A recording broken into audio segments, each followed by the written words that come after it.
ബാങ്കിൽ നല്ല തിരക്കായിരുന്നു. ചില കസ്റ്റമേഴ്സ് നമ്മളെ ഭ്രാന്ത് കൊടുക്കും. വൈകുന്നേരം ആകുമ്പോഴത്തേക്ക് എൻ്റെ ഫുൾ മൂഡാണ്. വീട്ടിലെത്തട്ടെ, നമുക്ക് മൂടൊക്കെ ശരിയാക്കാം. ഇത് ഇവിടെ വരെ എത്തിച്ചപ്പോൾ എനിക്ക് അറിയൂ, ഡ്രൈവിംഗ് എനിക്ക് പറ്റിയ പണിയല്ല. നീ ഓടിച്ചാൽ മതി. വണ്ടി ഓടിച്ചാലേ നീ പഠിക്കൂ. ഇങ്ങനെ ഒഴിഞ്ഞു മാറി ഒരിക്കലും പഠിക്കില്ല. ധൈര്യമായിട്ട് ഓടിച്ചോ, ഞാനല്ലേ കൂടെ. നീ ഉള്ളതാണ്ട് പേടി.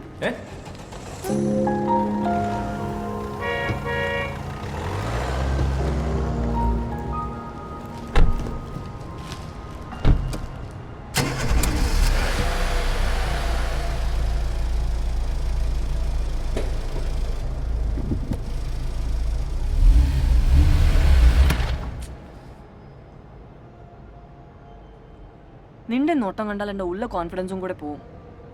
എൻ്റെ കൂടെ ഇരിക്കണമെങ്കിൽ നല്ല ക്ഷമ വേണം. ചൂടാവരുത്. ശരി, പേടിക്കണ്ട. നീ വണ്ടി സ്റ്റാർട്ട് ചെയ്യ്, ഞാൻ ചൂടാവില്ല.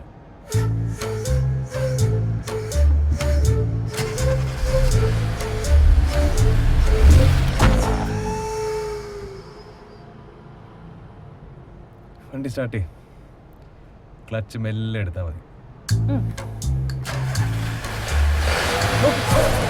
നോക്കി എടുക്കും. ആളെ കണ്ടില്ലേ? ഇല്ല. ക്ലച്ച് ഗിയർ മാറ്. വണ്ടി പോ. ഇതല്ല ക്ലച്ച്, ബ്രേക്കാണ്. വണ്ടി വണ്ടി എടുക്കും. കാറ് നിന്നെയല്ല ഓടിക്കണത്, നീയാണ് കാർ ഓടിക്കണത്. അത്രയും മനസ്സിലാക്കിയാൽ മതി. ഇപ്പൊ ഏത് ഗിയറില? ഏത് ഗിയറില? അറിയില്ല. അറിയില്ല.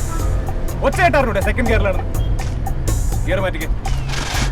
വണ്ടി കിടന്ന് ഇടിക്കണ കണ്ടിട്ട് ക്ലച്ച് ഫുള്ള് ചവിട്ടിട്ട് ഗിയർ മാറ്റി. അതിനെന്തിനാ ചൂടാവുന്നത്? ഞാൻ പറഞ്ഞില്ലേ ഓടിക്കുന്നില്ല എന്ന്. ചൂടായില്ലല്ലോ.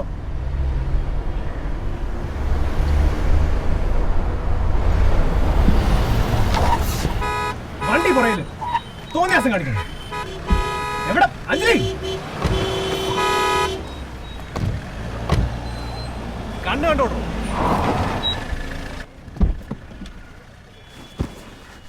ഇതേ അത്ര വലിയ റോക്കറ്റ് സയൻസ് ഒന്നുമല്ല. വണ്ടി സ്റ്റാർട്ട് ചെയ്യുക, ക്ലച്ച് ഫുൾ അമർത്തുക, ഫസ്റ്റ് ഗിയർ ഇടുക, വണ്ടി എടുക്കുക.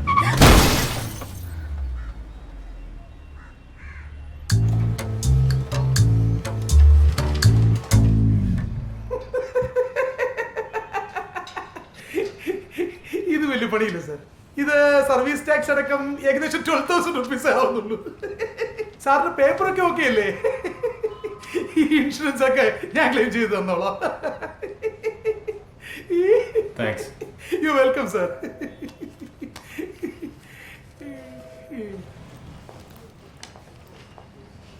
Yes sir.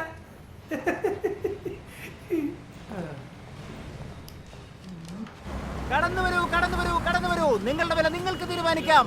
മുതലാളിക്ക് ഭ്രാന്ത് പിടിച്ചേ. നിങ്ങളുടെ വില നിങ്ങൾക്ക് തീരുമാനിക്കാം. മുതലാളിക്ക് ഭ്രാന്ത് പിടിച്ചേ. എന്തെങ്കിലും എടുത്തോണ്ട് പോയേട്ടാ, കയ്യിൽ ഉടവ് കൊടുത്താൽ മതി. മുതലാളിക്ക് ഭ്രാന്താണ്. മുതലാളിക്ക് ഭ്രാന്ത് പിടിച്ചേ.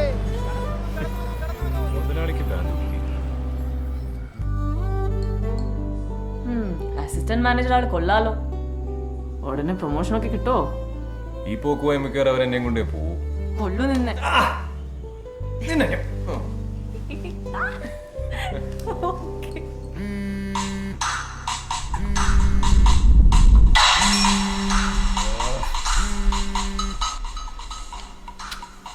നിനക്ക് ആ റിംഗ് ടോൺ ഒന്ന് മാറ്റിക്കൂടെ അഞ്ജലി? തുടങ്ങി. എന്തെങ്കിലും കിട്ടാണ്ടിരിക്കായിരുന്നു.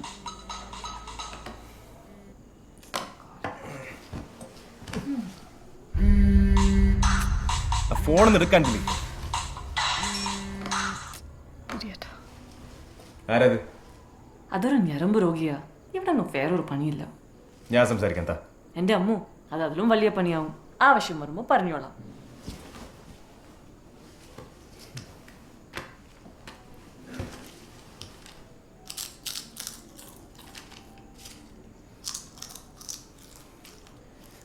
കുറച്ചൊരു ഒച്ചത്തിൽ ചോക്കാൻ പറ്റുമോ?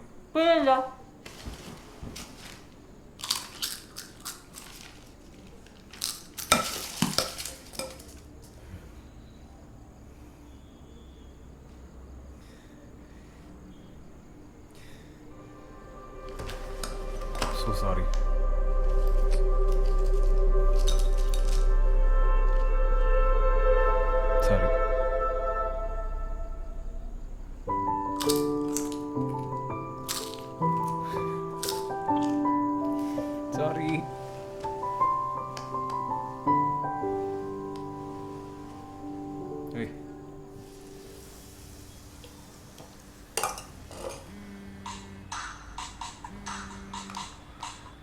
അമ്മ സിദ്ധാർത്ഥ് പോയോ മോളെ?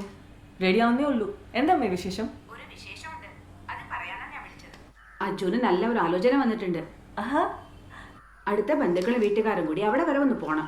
ദിവസം നിശ്ചയിച്ചിട്ടില്ല. മോള് സിദ്ധാർത്ഥ കൂടി വരില്ലേ? പിന്നെ വരാണ്ട്. അമ്മ ഞാൻ പിന്നെ വിളിക്കാം. ആ അമ്മേ, പപ്പയോട് സിദ്ധുവിനെ ഒന്ന് വിളിക്കാൻ പറയൂ. ആ ശരി മോളെ, ഞാൻ പറയാം. ശരി അമ്മ.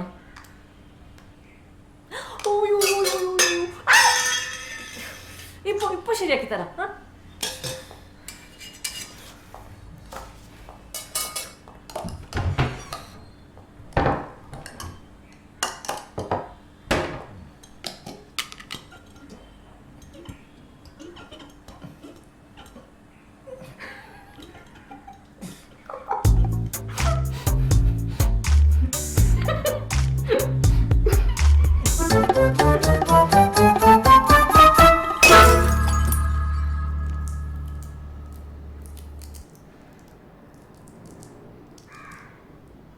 അമ്മയാ വിളിച്ചത്.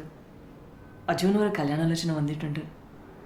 അത് ഉറപ്പിക്കാനായി നമ്മൾ രണ്ടാളോടും വീട്ടിലേക്ക് വരാൻ പറഞ്ഞു. നിന്റെ അപ്പന്റെ കലിപ്പിതരോട് മാറിയിട്ടില്ലല്ലേ? നമുക്ക് എന്തായാലും പോണം. പപ്പയുടെ ദേഷ്യം അതോടെ തീരും. നീ ഇതുവരെ മസിനെ കൂടി വന്നിട്ടില്ലല്ലോ. നമുക്ക് ആ വഴി ഊട്ടിയൊക്കെ ഒന്ന് കറങ്ങാം. പ്ലീസ്. ആലോചിക്കാം.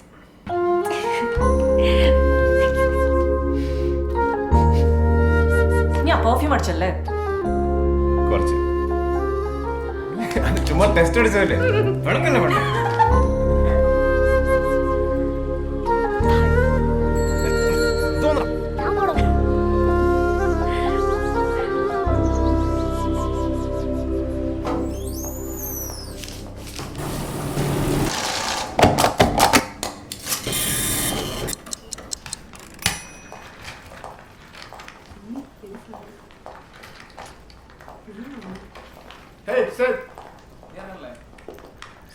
തൻ്റെ ഡെസ്കിൽ നിന്ന് കുറച്ച് കംപ്ലയിൻസ് കസ്റ്റമർ കെയറിൽ പോയിട്ടുണ്ട്.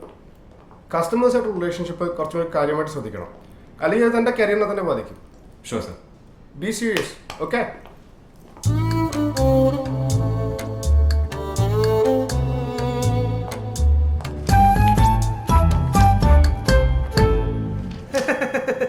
Good evening sir. സാറിൻ്റെ വണ്ടി റെഡി ആയിട്ടുണ്ട്. സാർ സാർ, വണ്ടിയുടെ ഇൻഷുറൻസ് തേർഡ് പാർട്ടി ആയതുകൊണ്ട് 10 പൈസ പോലും സാറിന് ക്ലെയിം കിട്ടില്ല സാർ. മൊത്തം കാശ് സാറ് തന്നെ അടയ്ക്കേണ്ടി വരും. അത് പറയുമ്പോൾ തനിക്കെന്താ ഇത്ര സന്തോഷം? സാറേ, കസ്റ്റമേഴ്സിനോട് ചിരിച്ചിട്ട് വർത്താനം പറഞ്ഞില്ലെങ്കിൽ എൻ്റെ പണി പോകും സാർ.